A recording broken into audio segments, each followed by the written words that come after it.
हे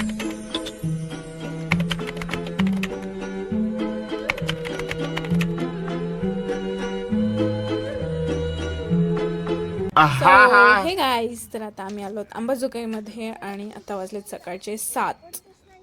खूप झोप येते. आता घरी जाऊन आम्ही झोपणार आहोत आणि इथे आहेत माझी बहीण आणि माझी मम्मी. सो आज जे काही लग्नाचे फंक्शन्स किंवा खरेदी होईल ते दाखवण्यात येईल. So stay tune. तर आता आम्ही आलो आहोत बांगड्या भरण्यासाठी आणि आता संध्याकाळचे 6 वाजलेत. आम्ही दिवसभर काहीच काम केलेलं नाही, फक्त झोपा काढलेलं, त्यामुळे आम्हाला इतक्या उशिरा बांगड्या भरायला यावं लागलं आहे. आणि उद्या सकाळी आम्हाला लवकर जायचं आहे, त्याच्यामुळे घरी जाऊन अजून आवरावरी सुद्धा करायची. झिरो झिरो झिरो बघण्याचे पण इकडे बघ. ते आहे का? ते 50 रुपये.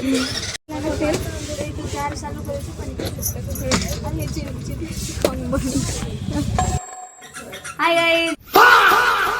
अरे हस ना हस ना हस ना हस ना.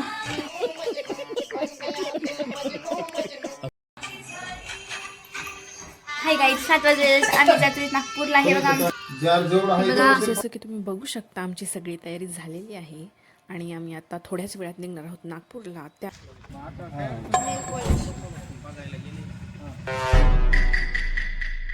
बरोबर लेखा पेन. हाय गाईज, आम्ही जायलो नागपूरसाठी निघालो. आम्हाला सकाळी 6ला निघायचं होतं, बट सध्या आता 8 वाजत आहेत. त्याच्यामुळे आम्ही तुम्हाला पुन्हा इन्फॉर्मेशन देत राहणार. ऑनलाईन राहा आमच्यासोबत.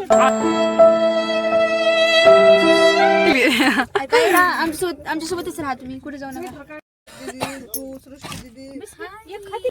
तर जसं की तुम्ही बघू शकता गाडी सोडून अजून 1 तास पण झाला नाही की सगळेजण झोपायला सुरुवात केली सगळ्यांनी. इथं माझी बहीण झोपली आहे, समोर माझी मम्मी, मामी, माझ्या मावश्या, काका सगळेच झोपलेत आणि इथं मागं पण सगळे झोपलेत. कोणच जागा नव्हतं. माझे भाऊ वगैरे सगळे झोपलेत. ही चिल्ली पण झोपली आहे.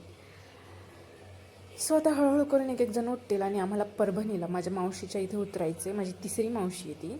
आणि हो, मग तिथून पुढे आम्ही नागपूरचा प्रवास सुरू करू अजून.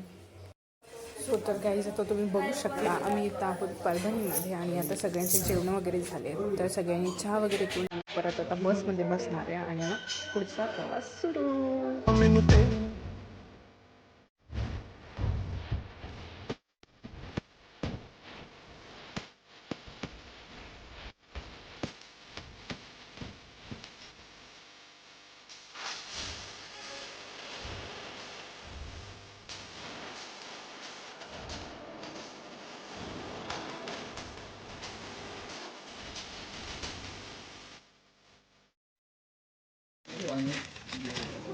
सो आता वाजलेले आहेत 4 आणि आम्ही इथे चहा प्यायला थांबलो आहे. आम्ही सकाळी 7 वाजता निघालो आणि आता वाजले 4. अजून आम्हाला पुढे 5-6 तास लागू शकतात सहज. So stay tune with us.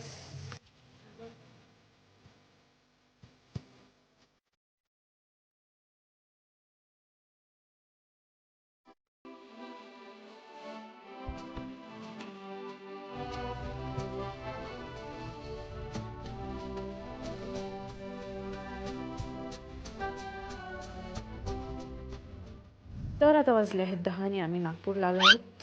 अरे हां. सो मीट टू माय मावशी. ती परभणीची मावशी आहे जिथे आम्ही जितना. तो ये है माँ बेटी और ये एक से बढ़कर एक परफॉर्मेंस दे रही है. ये हमारी है मामी और ये है मेरे काले भाई. सारे को भाव नहीं देती. ये मेरी बहन है, ये मेरी मम्मी है और ये मेरी मौसी और उसकी बेटी है. और फाइनली ये मैं. Cut cut cut cut. पंछी पण उडती फिरू मस्त गगन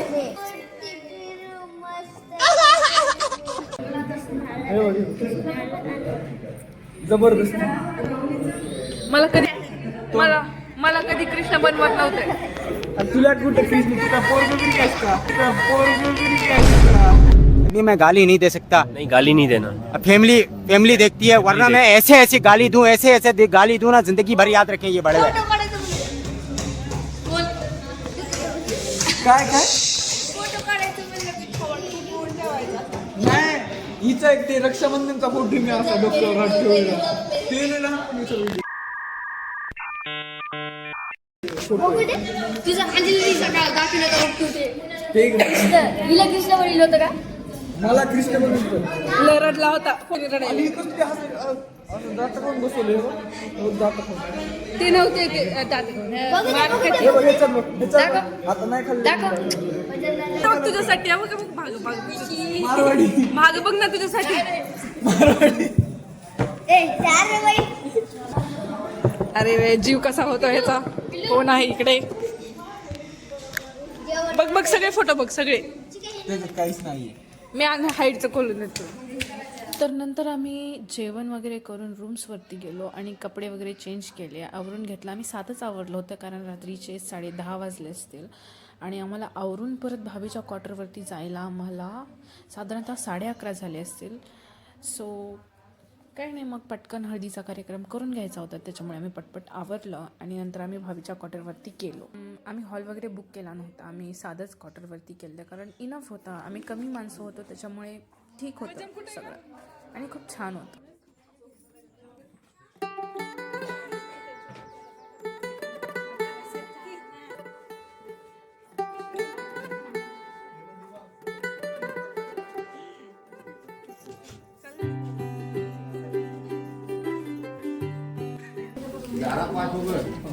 हल्दी का कार्यक्रम जो है ये सबसे जरा अलग कार्यक्रम होता है। ये अपने को 11:30 पौने 12 तक निपटाना है और विशाल जी को हल्दी लगने के बाद में हम जाने देंगे। हाँ, क्योंकि हल्दी का काम जरा है कि नहीं, वो बात कुछ ना हो लेकिन नहीं जाने देंगे। तो ये थोड़ा सा फायदा, क्योंकि 12 से 3 बजे का जो टाइम रहता है वो जरा अलग। बन जाना अज तू सजना वे अखियां चो डिगदे हंजू खुशियां दे तेरी बन जाना अज तू सजना वे खुशियां दा चढ़िया अज वेला वे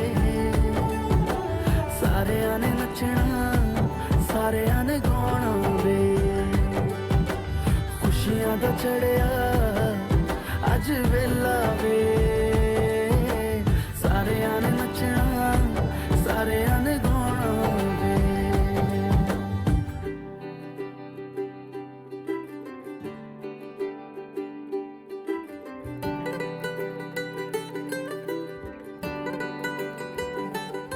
अखियां चो डिगदे हंजू खुशियां दे तेरी बन जाना अज तू सजना वे खुशियां दा चढ़िया अज वेला वे